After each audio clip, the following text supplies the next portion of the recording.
Caros amigos, acho que você pode baixar um pouquinho, aí, um pouco mais, porque às vezes eu falo, distorço um pouco a voz, aí, tá bom. Caros amigos, amigas, boa noite a todos. É uma grande satisfação mais uma vez estar aqui, coração cheio de alegria, toda vez que eu pego a estrada lá, BR-116 em rumo a Porto União. Eu sempre falo que tem casas espíritas que... Eu vou em muitas casas na região aí, tá? Tem casas espíritas que a gente sente a presença da espiritualidade, mas tem casas espíritas que a gente compartilha essa experiência, e aqui é compartilhado. Aqui eu sinto realmente que eu chego, deixo a minha energia e levo de vocês para casa. Isso me faz muito bem. Então, em nome do Sérgio e das pessoas amigas que eu fui aos poucos engrandecendo a minha pessoa, eu quero agradecer a oportunidade e uma gratidão muito forte de estar aqui. A minha intenção hoje é trazer para vocês um pouco mais de conhecimento a respeito da fé. Tá? Quero tirar um pouco desse misticismo que a gente costuma trazer sobre essa fé fanática. Né? O doutrina espírita nos apresenta uma fé diferente. Uma fé que vem transcender, digamos assim, essa coisa de não lógica. Nós vamos trabalhar, a doutrina espírita trabalha com a lógica. E o Kardec deixa muito claro isso já no começo do Livro dos Espíritos. Ele fala assim: o dia em que a ciência disser qualquer coisa diferente, a doutrina espírita fica com a ciência. Então a gente trabalha muito perto com a ciência, trabalha muito perto da filosofia, né? A filosofia trabalha muito com lógica também. Então é uma religião baseada e fundamentada nessas três doutrinas. Eu vou apresentar um pouquinho para você hoje sobre fé, mas uma fé diferente. Um espírito chamado protetor, lá no Evangelho segundo o Espiritismo, capítulo 19, em que o Allan Kardec denomina esse capítulo como a fé que remove montanhas, ele vai trazer, o Allan Kardec, para nós, a experiência de um espírito que se denomina protetor. E esse espírito, ele vai dividir fé em dois tipos de fé. Ele vai dizer assim: existe a fé humana e existe a fé divina. Tá? E para iniciar falando sobre fé humana, é muito interessante essa parábola de Jesus, né, que é a parábola do grão de mostarda. Acho que todo mundo conhece a parábola, nós vamos extrair alguma coisinha dela para a gente poder começar a falar sobre fé divina. Tá? Essa parábola foi transcrita por Mateus, né, e está lá no capítulo 17. Então, Jesus, uma vez passando pela multidão, ele encontrou um homem que se aproximou. E lançando-se de joelhos aos seus pés, disse: piedade do meu filho, que é lunático e sofre muito, pois cai muitas vezes no fogo e muitas vezes na água. Apresentei-o aos teus discípulos, mas eles não o puderam curar. Jesus respondeu, dizendo: ó raça incrédula e depravada, até quando estarei convosco? Até quando sofrereis? Trazei-me aqui esse rapaz. E tendo Jesus então ameaçado o demônio, este saiu do rapaz, que no mesmo instante ficou são. Os discípulos vieram então ter com Jesus em particular e lhe perguntaram: mestre, por que não pudemos nós outros expulsar esse demônio? E Jesus então respondeu: por causa da vossa incredulidade. Pois em verdade vos digo, se tivesseis a fé do tamanho de um grão de mostarda, não sei se vocês têm conhecimento do que é um grão de mostarda. É uma sementezinha minúscula, e dá uma árvore estrondosa. Né? Então, se tivéssemos a fé do tamanho de um grão de mostarda, dirias a esta montanha: transporta-te daí a ali, e ela se transportaria. E nada vos seria impossível. Muito bem. Nós poderíamos estar falando aí sobre essa parábola, sobre vários aspectos. Aí tem uma cura, né? Jesus faz uma cura. Tem um demônio, apareceu um demônio na história, né? Nós poderíamos estar falando sobre o demônio. Mas o que nos interessa hoje é falar sobre fé. Então, nós vamos extrair dela essa lição que Jesus deixa sobre fé. E essa parábola ficou muito conhecida na humanidade pelo puxão de orelha que Jesus dá aos apóstolos. Tá? Ele chega a chamá-los de, conforme o tradutor define, depravados. Olha a palavra que ele usa. Né? Depravados é uma pessoa sem moral. Então o que Jesus está dizendo com isso? Está dizendo assim, poxa vida, vocês já estão há tanto tempo comigo, vocês não aprenderam ainda? Vocês não criaram virtudes? Vocês continuam recalcitrantes, temerosos, receosos? Né? Mas ele chama também eles de incrédulos. E no final da parábola ele dá um ensinamento fantástico. Essa é para a humanidade toda, não é só para os apóstolos. Ele diz assim, se vocês possuíssem fé, nada vos seria impossível. Olha só o que ele está dizendo. Essa notícia é maravilhosa. Fé. Se a gente pudesse ter fé do tamanho de um grão de mostarda, nós poderíamos fazer o que a gente quisesse. Olha que coisa boa. Se esse tal de fé é tão bom assim, então eu quero para mim. Eu sempre pensei assim. Só que tem um probleminha com a fé. Diferente de muitas coisas, fé a gente não compra no supermercado. Né? A gente não adquire fé com a facilidade de um cirurgião plástico, para melhorar a nossa visibilidade. Fé é um sentimento. Fé é uma virtude. E por ser virtude, ela precisa ser exercitada. Ela precisa ser conquistada. Ela precisa virar hábito. Hábito. Quando eu li isso no Evangelho segundo o Espiritismo, eu lembrei de um livro que eu li, talvez alguém aqui já deve ter lido, né?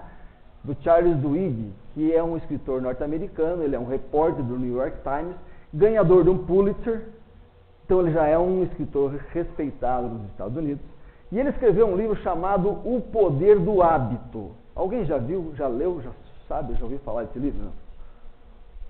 Já ouviram? Tá. Agora ele tem um outro lançamento aí chamado Propriedade, muito bom também. Tá? Ele vai falar nesse livro sobre a questão de hábitos e diz que, de acordo com o nosso pensamento, a mudança de hábito na forma como nós pensamos, a gente chega inclusive até a emagrecer. Seca a barriga, literalmente. Por isso que virou um best-seller. Porque botou a emagrecer vendo, né? Literalmente. Se nós mudarmos a forma de pensar, e essa forma de pensar vira hábito, a gente emagrece.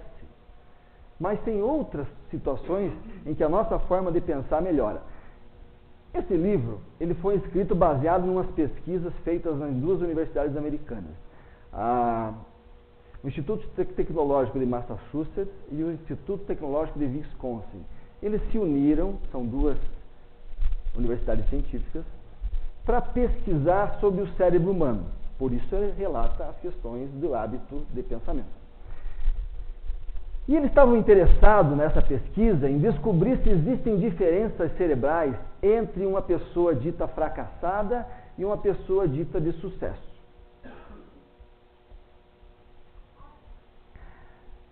Diferenças cerebrais já foram estudadas aí há muito tempo, muitas pessoas já estudaram os cérebros, né? Visto o cérebro de Einstein, né? Vocês sabem muito bem, o cérebro de Einstein, depois que ele faleceu, foi estudado de fio a pavio para ver se tinha alguma estrutura, a estrutura, digamos assim, fisiológica do cérebro dele tinha diferença em relação às outras pessoas, porque ele era tão inteligente. E eles descobriram absolutamente nada. O cérebro do Einstein é exatamente igual ao meu, é igual ao de qualquer pessoa comum. Não muda nada. Só que hoje existem tecnologias para estudar o cérebro em funcionamento. E isso faz uma diferença enorme. Então eles estavam estudando se existia diferença de atividade cerebral em determinadas situações em que passa uma pessoa dita fracassada e uma pessoa dita de sucesso. Eu não vou entrar em detalhes aí, quem quiser pode ler o livro, tá? Sobre as regras que eles selecionaram pessoas. Tá? Outra coisa que tem que ficar claro na memória, na cabeça de vocês. Pessoa de sucesso não significa rica. Porque a gente tem uma imagem, né? Falou em sucesso, riqueza. Muitas pessoas de sucesso que eles selecionaram não tinham dinheiro. E muitas pessoas de fracasso que eles selecionaram tinham dinheiro. Então essa nossa ideia já fica um pouco atrasada. Mas enfim, E eles começaram a estudar as atividades cerebrais dessas duas pessoas. Duas não, várias pessoas nesse sentido. E eles descobriram que existe uma diferença abissal, enorme. Enorme. Uma pessoa de sucesso, ela tem atividade, ou chega a ter 80% do tempo atividades no lobo frontal. Enquanto que uma pessoa dita fracassada chega a ter 20%. Uma pessoa normal, 50%. Eu vou explicar através de um exemplo, porque não é fácil de entender. Eu vou dar um exemplo do que é você ter atividade no lobo frontal e ser de sucesso, tá? Vamos dizer aqui, Sérgio, que a gente fosse fazer um evento para as crianças aqui amanhã. E durante o mês a gente pediu para as pessoas trazerem leite, né?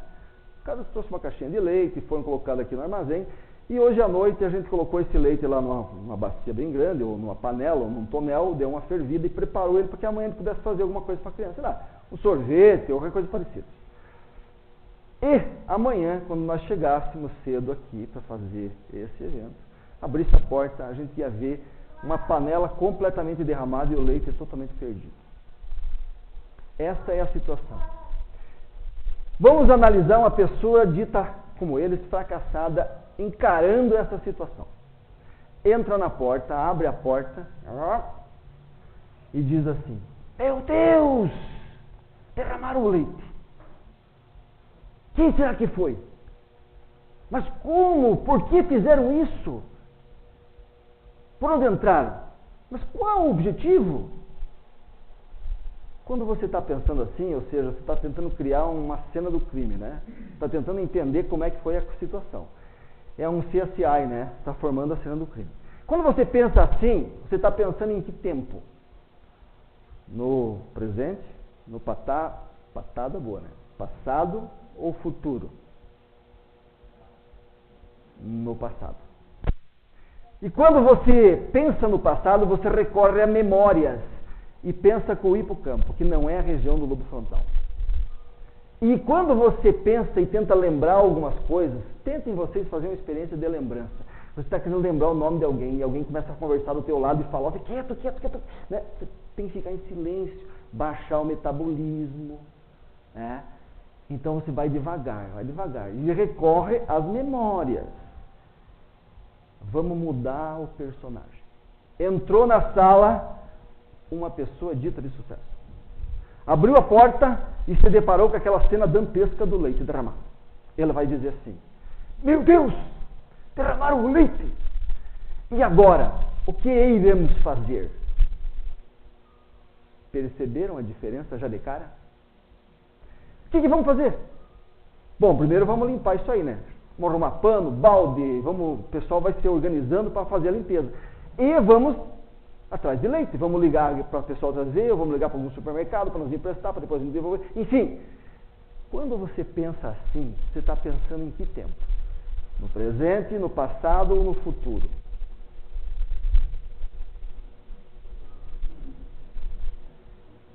Vou perguntar de novo. Quando você está criando, quando você está tendo ideias, você está no presente, no passado ou no futuro? No futuro, gente do céu! Você está criando um futuro já. Ela nem aconteceu, mas você está fazendo o futuro. Quando você pensa assim, você pensa com o lobo frontal. O lobo frontal é a parte humana nossa, já que as memórias são antigas, são do nosso cérebro primitivo. O lobo frontal é onde você tem criatividade, onde surgem ideias, planejamento, raciocínio, tudo está no lobo frontal. Então, o que significa isso? Significa que essa pessoa, quando entrou lá dentro, ela não viu o problema, nem quer saber o porquê aconteceu, não está vivendo no passado. Ela já mudou para o futuro e já resolveu a situação. Isso é fé. Percebe? Isso é fé humana. Como o Espírito Protetor diz, fé humana. A fé humana é a materialização do nosso pensamento. O nosso pensamento materializa. Vocês já contaram para vocês aí? Já contaram?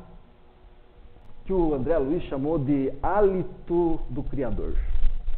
que a gente chama de fluido cósmico universal dos espíritos. O Einstein, que eu citei, chamou de éter universal. Ele é o princípio da matéria no universo. Então, tudo que é criado da matéria vem desse fluido, e nós estamos mergulhados nele. Quem é espírita sabe que o espírito, quando pensa, ele materializa. O pensamento do espírito é palpável. É palpável. É palpável. E o que dá cor, que dá vida a esse pensamento, é o sentimento. É a força que você põe nele. Isso é materialização de pensamento.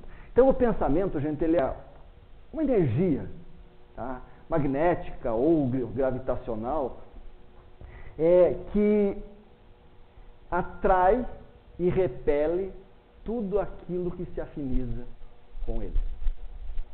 Deu para entender? Seguindo. Se você quiser ter um carro novo, para quem que você tem que trabalhar? Para Deus ou para você?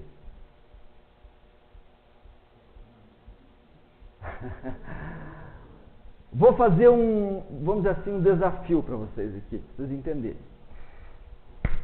Pega um papel, põe um carro novo que você quer, porque todo mundo quer, né? Quem tem um Focus quer ter um Gol, né? Quem tem um Gol quer ter um Santana. Santana não existe mais. Esquece. O que tem agora? Golf. Quem quer um Golf quer ter um Virtus, né? E assim por diante. Então coloca num papel o carro que você quer. Leva para o santinho que você tem a maior fé do mundo. Põe embaixo dele, tá? E fica 12 horas por dia de joelho rezando, pedindo esse veículo. Os outros 12 você descansa, porque ninguém é de ferro, né? Pergunto para vocês. Dá certo? Não dá. Não vai dar. Não vai dar. Como é que você vai fazer para ter esse veículo? Isso. Põe no teu pensamento, cria, constrói ele e põe como prioridade. Eu vou ter esse Virtus. E vai em busca dele. E você vai conseguir. Porque chega um momento em que você deixa certas coisas de lado porque você quer o carro que você vai fazer. Materialmente você já tem o carro. É assim que funciona. Deu para entender? Isso é materialização de pensamento. Sempre que vocês tiverem qualquer problema, recriem outras soluções. Não fiquem focados no problema. Isso é fé humana. Quem tem essa fé é uma pessoa de sucesso. Não interessa dinheiro, família, sucesso. Deu para entender? Mas se por acaso der certo, passe o nome do santinho para mim, porque eu vou fazer também. Esse espírito protetor vai falar lá no Evangelho segundo o Espiritismo sobre isso. Ele diz assim, ó: o homem de gênio, seja aquele que pensa, lobo frontal é o que a ciência está explicando, né? Isso aqui em 1859, gente, tá?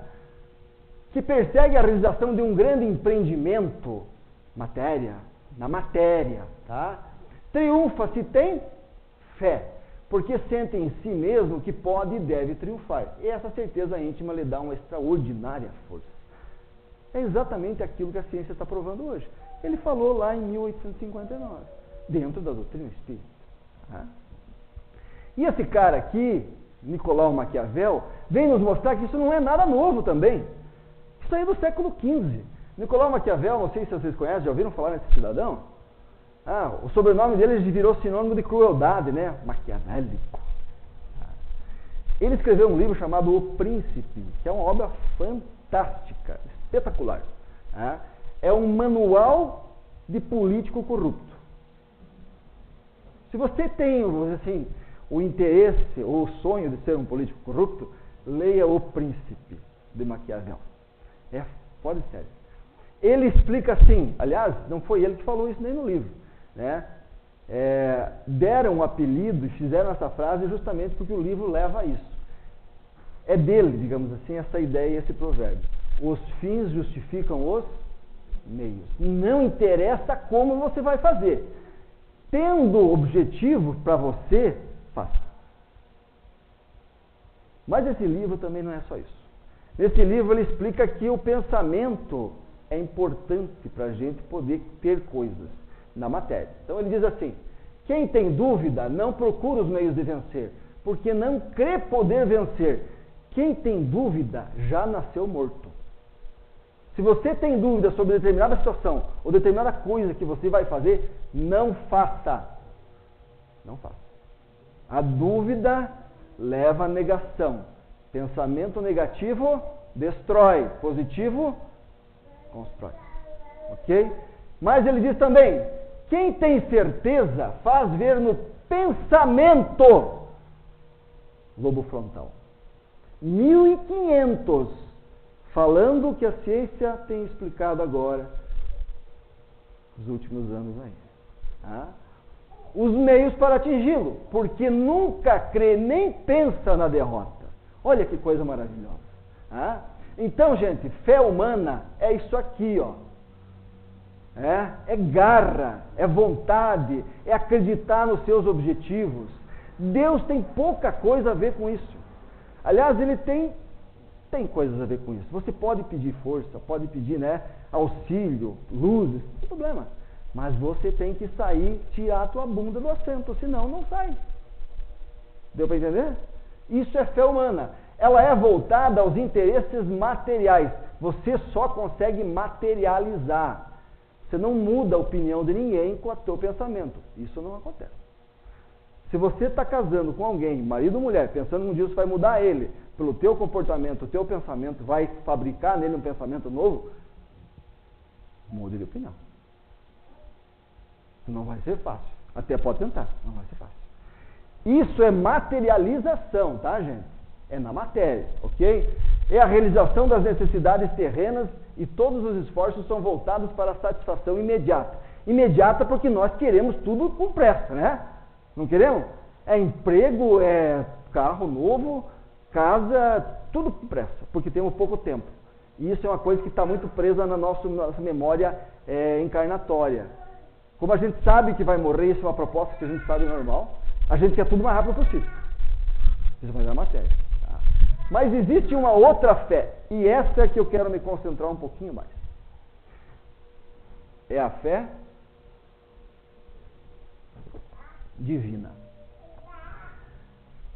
Essa é difícil. Essa é complicada. Porque fé humana, como nós somos egoístas, para a gente acreditar na gente, é mole e frouxo, né?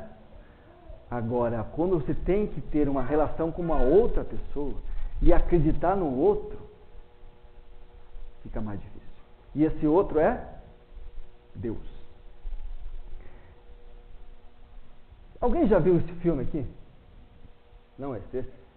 O Livro de Eli? Quem já viu? Levante a mão. Ótimo. Todos perceberam que ele era cego? Sim? Show de bola. Então vocês viram o filme. Porque às vezes eu pergunto isso e a pessoa... Mas esse dormiu. Ou estava fazendo outra coisa na hora de assistir o filme. Não assistiu o filme. Esse filme é muito bom. Muito bom, tá? O Denzel Washington faz o papel de um homem que depois de um desastre nuclear, ele é a única criatura na Terra que tem uma Bíblia. E ele tem uma missão. Levar essa Bíblia para um povo que vive no mar. Tá? E claro, no caminho que ele percorre vão acontecendo muitas coisas, né? Dificuldades, problemas. E lá pela tanto ele conhece uma moça que vai caminhar com ele. Tá? E ela já percebe que ele é cego. No momento que ela conhece, já percebe que ele é cego. Depois que ela começa a caminhar com ele, ela faz uma pergunta para ele que é sensacional. Ela pergunta assim: como sabe que está caminhando na direção certa? Eu que enxergo, não sei para que lado fica o mar. Como é que você que é cego está indo para o lado certo? E ele responde assim: eu sou guiado pela fé e não pela visão. Que fé é essa? É fé humana? Tem um pouquinho. Mas que fé é essa? É uma fé numa força maior. Na verdade, ele está dizendo assim, ó, todos nós, quando nascemos aqui nesse plano físico, temos uma missão. E seguimos um caminho. E se nós não tivermos essa fé, a gente vai, naturalmente, se perder. E esse é o meu objetivo hoje aqui. Que vocês saiam pelaquela porta com um pouquinho mais de fé. Mas essa fé verdadeira. Que vocês saiam daqui sabendo por que vocês têm que ter essa fé. Porque ela existe. Porque ela é importante na nossa vida. Tá? Muito bem. Mas antes de tudo, como eu disse, fé é um relacionamento entre você e Deus. E aí tem 3 agentes. Você, que é o primeiro, Deus e a fé, que faz a união. Para entender fé racionalmente, você tem que entender primeiro o primeiro agente. Quem é? Nós. Porque eu me incluo junto. Eu não sou extraterrestre também. Por acaso a gente sabe quem é? Será que nós temos noção de quem somos? Quer dizer, como é que a gente vai entender fé se a gente não consegue nem compreender quem a gente é nesse todo?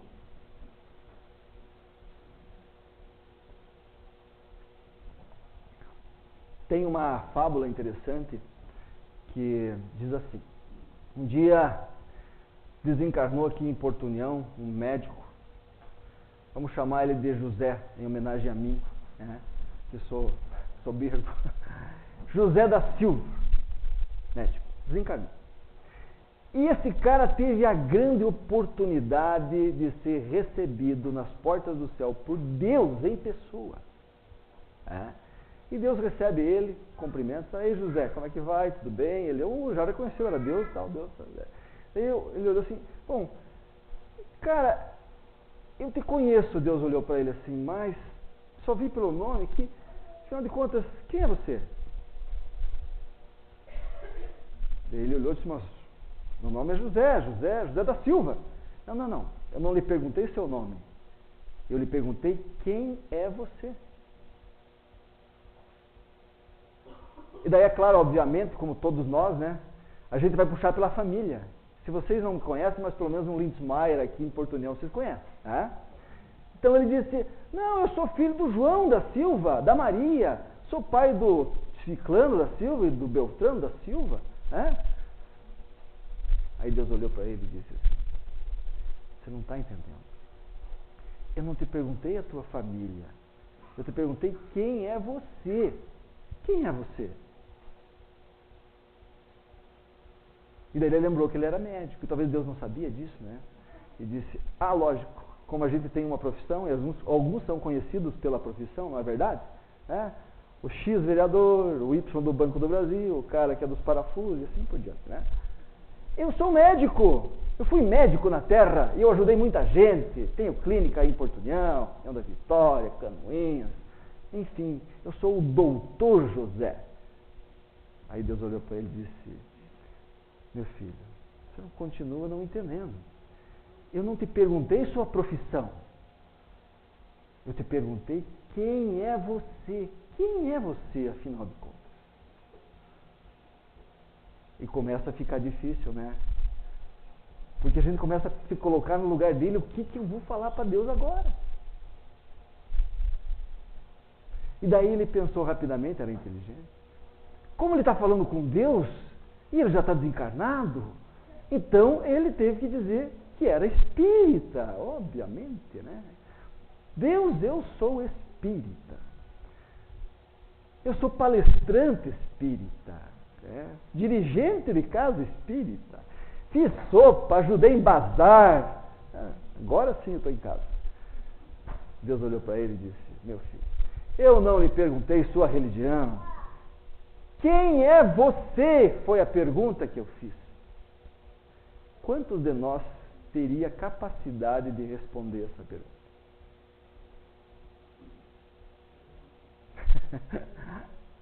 É difícil. É difícil. Vivemos tendo fé humana, preocupados com a matéria, e nós esquecemos de quem realmente nós somos. Daí Deus olhou para ele e disse, não sabe? tem problema.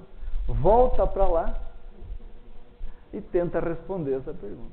E esse é um dos nossos objetivos de estar aqui. O primeiro objetivo que Sócrates falou, e 500 anos de Jesus, conhece-te a ti mesmo. Esse é um dos primeiros objetivos nossos da Terra. Mas nós estamos tão transfigurados, né, sobre essa matéria, essas coisas que acontecem, nossos problemas, família. Não chegamos a olhar para dentro de nós. Temos dificuldade. Eu não sei quem vocês são. Mas eu sei quem vocês não são. Isso é importante.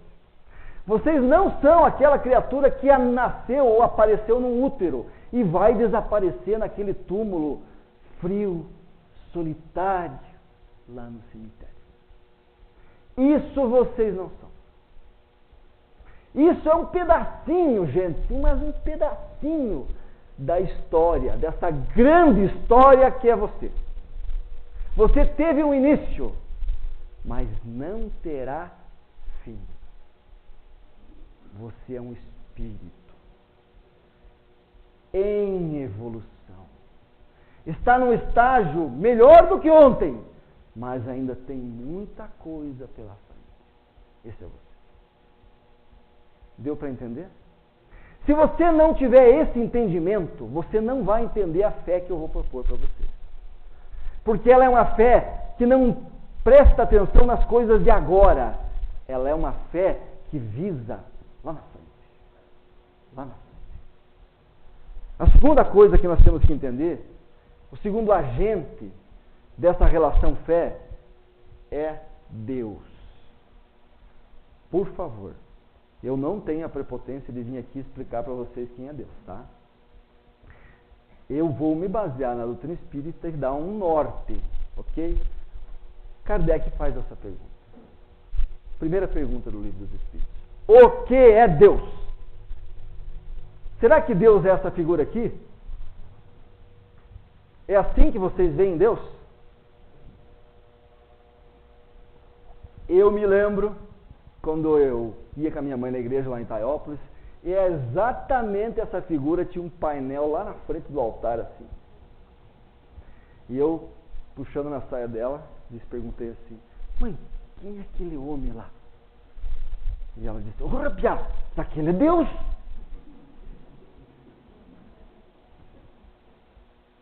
E eu confesso para vocês, toda vez que eu penso em Deus, eu tenho na cabeça essa criatura. Não consigo tirar isso da minha cabeça. Será que Deus é assim? Nós temos que perder essa ideia, gente. Desse Deus feudal, né? Esse senhor feudal, esse rei medieval que está lá com o dedão assim, julgando as pessoas. Aquele ali vai para o céu, ele é bom, gostei dele. Qual é que é o teu nome? Gostei, você vai para o céu, tá? Fique tranquilo. Depois eu vou te dar um vale lá no final. Ou olhar para aquele outro lá, você vem pouco aqui, né? Você vai para o inferno. Será que Deus é assim? Não pode ser. Não pode ser. Nós temos que ter outra ideia de Deus. Essa ideia não cabe mais na nossa cabeça. Não cabe mais. Deus não pode ser só isso. Hoje nós conhecemos esse universo imenso que não temos nem noção de tamanho. E temos que pensar Deus nessa compostura. Um Deus que Jesus teve a criatividade de chamar de Pai. Pai. E a doutrina espírita diz que Deus é a inteligência suprema, causa primária de todas as coisas.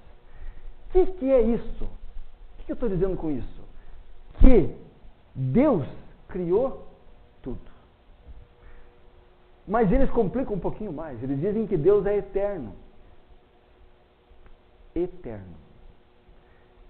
E a gente usa a palavra eterna, principalmente quando fala em amor, né? Para dar uma amplitude de amor. A gente diz assim: eu amo tal pessoa eternamente. Tá certo falar assim? Até bonito, né? Até bonito. Não. Porque eterno pressupõe algo que não teve nem começo e nem fim.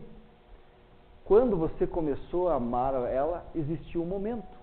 Então não pode ser eterno. Pode ser infinito, imortal, mas não pode ser eterno. Eterno só Deus. Porque tudo teve começo, menos Deus. Porque de Deus saiu tudo. Estão entendendo?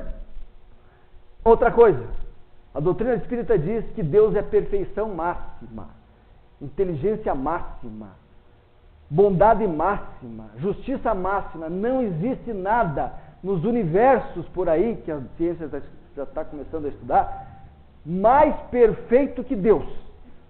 E isso é importante. Isso é importante. Porque se existe alguma coisa imperfeita, é a tua forma de compreender que está errada. E a tua visão ainda limitada das coisas. Porque está tudo certinho. Porque Deus é perfeito. Deus é perfeito. E Ele não toma atitudes erradas. Percebe a dificuldade? Começa aí a dificuldade em se relacionar com Deus. Começa aí. Porque a gente não acredita nesse ser. A gente acha que ele falha. Né? Porque nós temos essa ideia, essa imagem antiga de Deus, que castigava, que... Você já imaginaram um pai condenar um filho eternamente ao sofrimento? Você já pararam para pensar nisso? Que coisa sem noção. Deus não pode ser assim. Não tem como. E aí nós vamos entender fé. Já entendemos Deus, já entendemos nós. E vamos entender fé. E tem uma coisa que nós temos que começar a falar sobre fé. Fé e crença não tem nada parecido. As pessoas confundem fé com crença. Acreditar e não acreditar. Se você acredita em Deus, você tem fé em Deus. Se não acredita em Deus, você não tem fé em Deus. Acreditar tem pouca coisa a ver com fé. Tem, mas é só o começo. A gente foi muito tempo levado a crer que acreditar é ter fé. E não é isso que está falando, não. Fé. Fé vem da raiz da palavra fides, do latim, que tem o mesmo significado em grego, o mesmo significado em hebraico, que significa fidelidade. Então, para ter fidelidade, tem que ter relacionamento. Não tem como ser fiel só a mim, eu tenho que ser fiel ao outro. Esse é um relacionamento com Deus, eu e Deus. Então, fidelidade é comprometimento. Acreditar é volátil. Eu acredito numa coisa, depois desacredito. Não é assim que funciona? Vou fazer uma pergunta para vocês. Quem aqui acredita em Papai Noel? Levante a mão.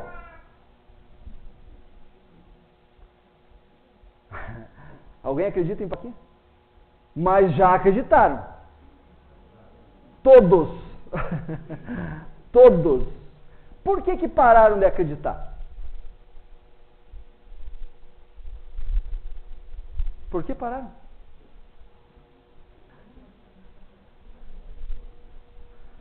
Entenderam a diferença entre acreditar e comprometer-se? Acreditar é simplesmente estar envolvido. Comprometer-se é entregar-se completamente. O Haroldo Dutra tem uma definição muito legal sobre isso. Ele diz assim: acreditar é envolver-se. Fidelidade, fé é comprometimento. Vamos dizer assim, um café da manhã, daqueles café colonial, em que tenha bacon e ovos. Tá? A galinha, ela está envolvida. Ela entrou ali, deixou os ovos e o porco, esse, está comprometido. Esse não tem volta. Isso é fé. Isso é entrega.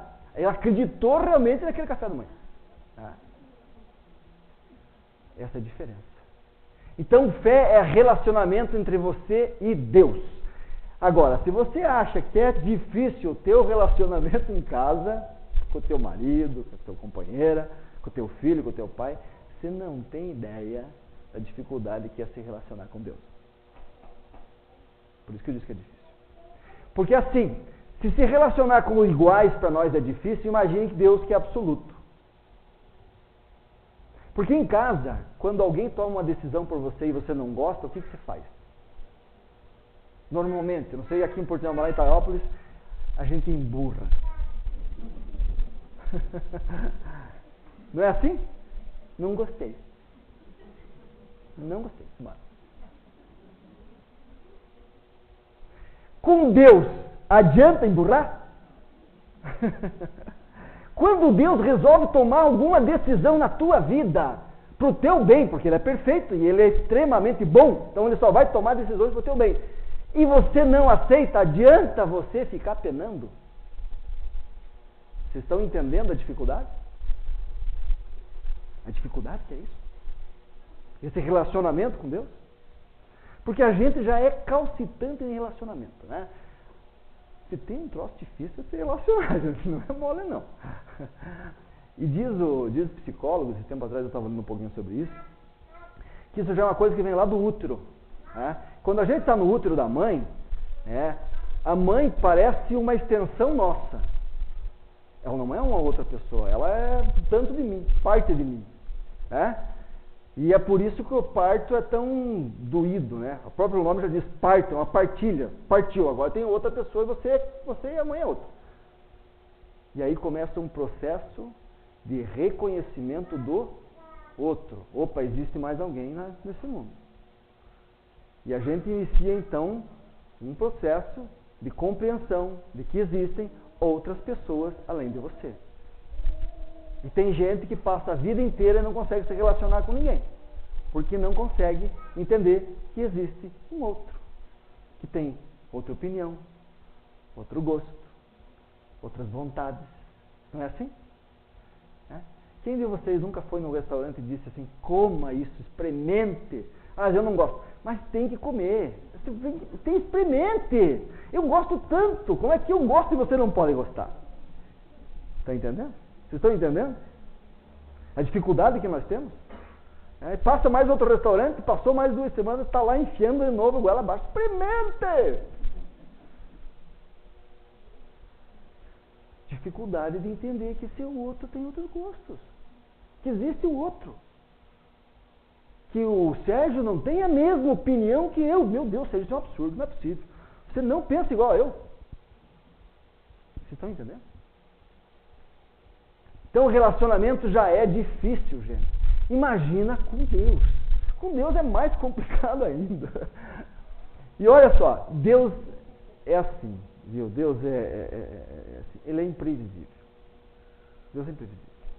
Ele é imprevisível e você não tem como controlar essa imprevisibilidade dele. Aliás, a gente acha que pode controlar Deus. Essa é outra atitude na nossa era evolutiva, é achar que nós controlamos Deus. Né? O Deus do impossível, eu vou conseguir porque Deus vai me ajudar. Né? Deus é fiel. Quer dizer, Deus vai fazer aquilo que você quer. Não funciona assim. Vocês já perceberam? Já perceberam? Exatamente. Nós temos o costume de achar que Deus trabalha para nós, para os nossos negócios, para nossas vontades, né? Deus não trabalha para você. Olha, se duvidar, nem para o teu time de futebol ele torce. Eu acho que ele é corintiano.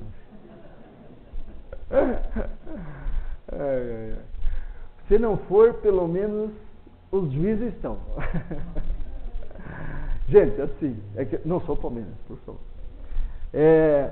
A gente tem o costume de querer controlar Deus, né? Controla Deus.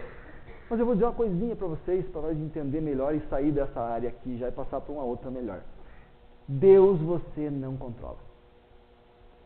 Você controla a tua casa, você controla a tua família, teu carro, tuas coisas, teu negócio, teu time, se você não administrar ele. Mas Deus você não controla. E se Deus achar que é para o teu bem, Ele tira tudo isso de você.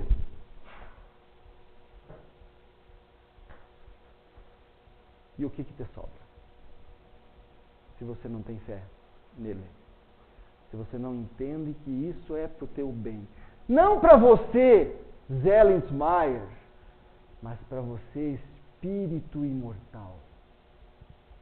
Porque às vezes, Deus tira o nosso chão. Para a gente aprender a voar. Porque está muito cômodo ficar andando por aí.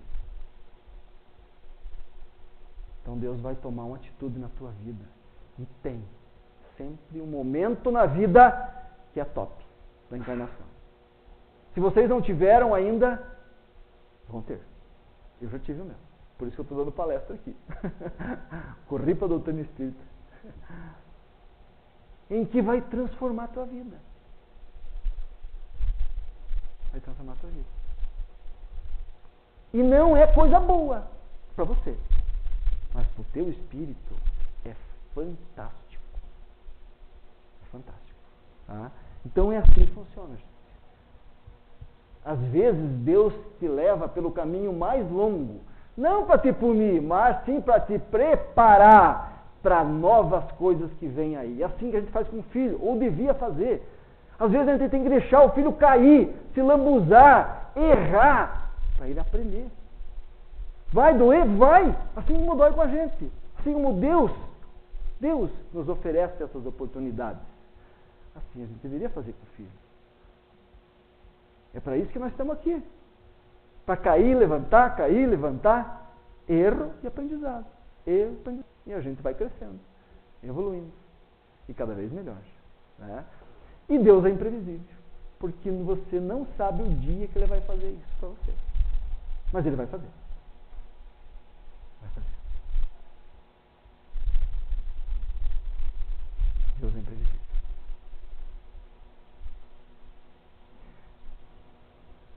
Tem uma passagem de Jesus, é que eu vou falando, né, e vou comendo meu tempo aí, em que Jesus mostra para nós que Deus é imprevisível. Quando Jesus é batizado, ele sai do Rio Jordão, ele vai para o deserto. E ele sobe um pico mais alto que tem, de lá onde ele consegue enxergar toda a Galileia lá embaixo, ver a movimentação. E aí se aproxima dele quem? Quem se aproxima dele? Isso está relatado em Mateus e em Lucas, se eu não estou enganado. Ou Lucas ou Marcos. Quem que se aproxima de Jesus no deserto? Demo, né? O Lúcifer, o diabo em pessoa. Aquele cidadão que nós botamos todas as nossas culpas. Chega para Jesus. E aí?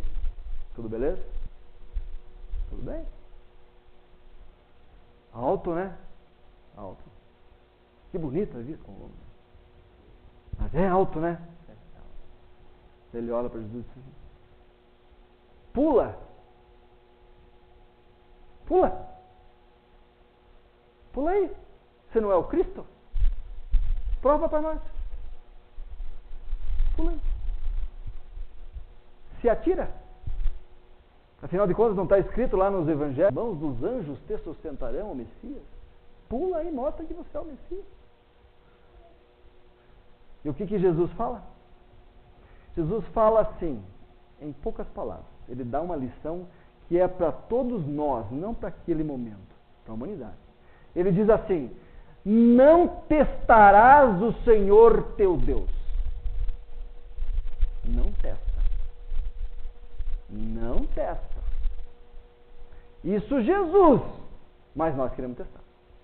Por quê? Quem me garante que Ele não programou para mim me esborrachar lá embaixo? Jesus está falando isso. Então, gente, não joga tudo em Deus. Para e pensa um pouco. Deus vai tomar atitudes, e isso é geral, para o teu bem como espírito. Não joga nele carga da matéria. Não tem nada a ver com isso. Toma cuidado. E tem uma parte, eu ia contar, né? Para terminar a palestra, para vocês entenderem o que é fé e por que é que vai existir na vida de vocês um momento em que vai ser testada essa fé. O Rostando Kinsen, que é um palestrante, né? Hoje muito ovacionado aí nas regiões espíritas, ele é psicólogo, ele trabalha no programa da Fátima Bernardes. Ele é muito bom, muito bom. Ele consegue fazer de uma coisa simples, dar uma ideia extravagante para nós de mundo. Né? E ele conta uma história de um amigo dele que foi acometido de câncer nos testículos. E o médico deu para ele 4 meses de vida. Desenganou. E aí ele pensou assim: puxa vida, tempos atrás, né? Eu vou ver o Chico lá em Uberaba e vou me despedir do Chico. Última coisa que eu vou fazer na vida. Pegou um avião, morava em Recife, foi a Uberaba ver o Chico Xavier. Chegou lá, quando ele encontrou o Chico olhou para ele, mas filho, por que você veio aqui? Chico, eu estou morrendo. Filho, você não vai morrer. Chico, você não está entendendo. Um homem de 1,94 m, com 52 quilos, só falta deitar, eu já estou morto. Né? E o Chico disse, filho, isso que está acontecendo para você é para abrir os seus olhos. É um momento de contato com Deus. Olha só. Ele não quis discutir com o Chico, né? Pegou o aviãozinho, foi para o Recife. Chegou no Recife, chegou em casa, o telefone tocou, era um amigo do Rio de Janeiro. Sérgio, seguinte, como é que você está? Como é que eu estou? Eu estou morrendo. Tô morrendo. Mas estou bem. Ele disse, pois é, rapaz, eu soube do teu problema. Por isso que eu te liguei. Eu estou te convidando aí para vir aqui ao Rio fazer uma cirurgia espiritual. Poxa, cirurgia espiritual, mas posso fazer aqui no Recife e tal. E até o Rio de Janeiro? Estou fraco demais, tal. Meio titubeou, resolveu não ir. Mas o amigo insistiu, ligou mais vezes, até que ele resolveu ir para o Rio de Janeiro, então, nesse lar espírita Frei Luís, fazer uma cirurgia espiritual. Chegou lá, pegou um hotel, desceu, pediu um táxi, porque o centro espírita dava fichas, né? Toda quarta-feira, não é igual aqui, mas ele dava fichas para cirurgias espirituais. Então, dava fichas para o mês inteiro. Então, se você não chegasse até certa hora, você perdia a ficha e não recebia a cirurgia. Desceu, chamou o táxi, estava na frente de Copacabana, esperando o táxi, e aí veio uma diarreia. E ele conta que estava uma calça assim mais clara, né? Mas foi uma diarreia daquelas, vocês sabem como é que é, né? É mais rápido do que você possa imaginar. Mais rápido que o pensamento, mais rápido que a luz, não tem. Veio, que melou tudo. E aí ele baixou a cabeça, pensou assim, pensou no Chico. Poxa, Chico, que eu não ia morrer, mas eu já estou. Olha a minha situação, preferia estar morto.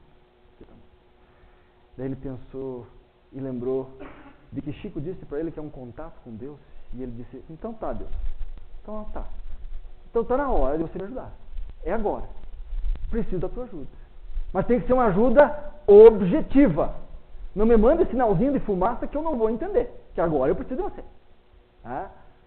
Quando ele parou de pensar assim, para um carro, essa história é verídica, antes que alguém disse que isso é muita coincidência, tá?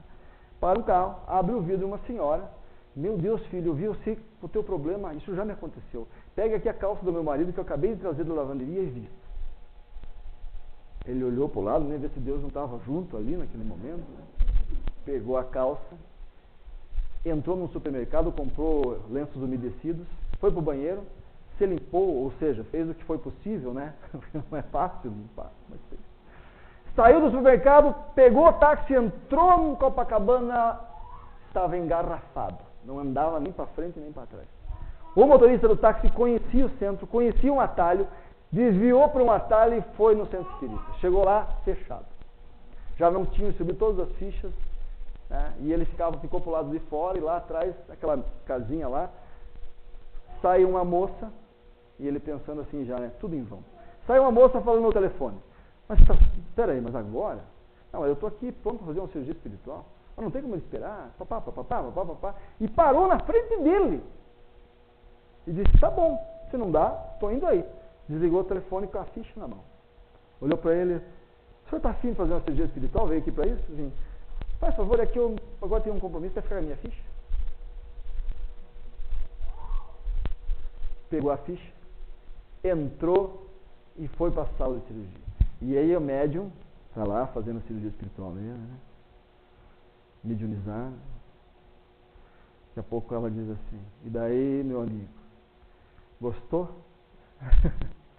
Ele, gostou do quê? Da objetividade de Deus? Daí ele perguntou, obrigado, né, pela ajuda e tal. Ele disse, não. O médium falou, não foi nós.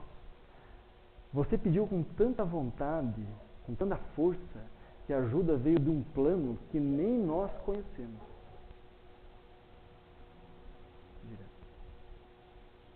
E a partir daquele momento, ele continua trabalhando no movimento espírita.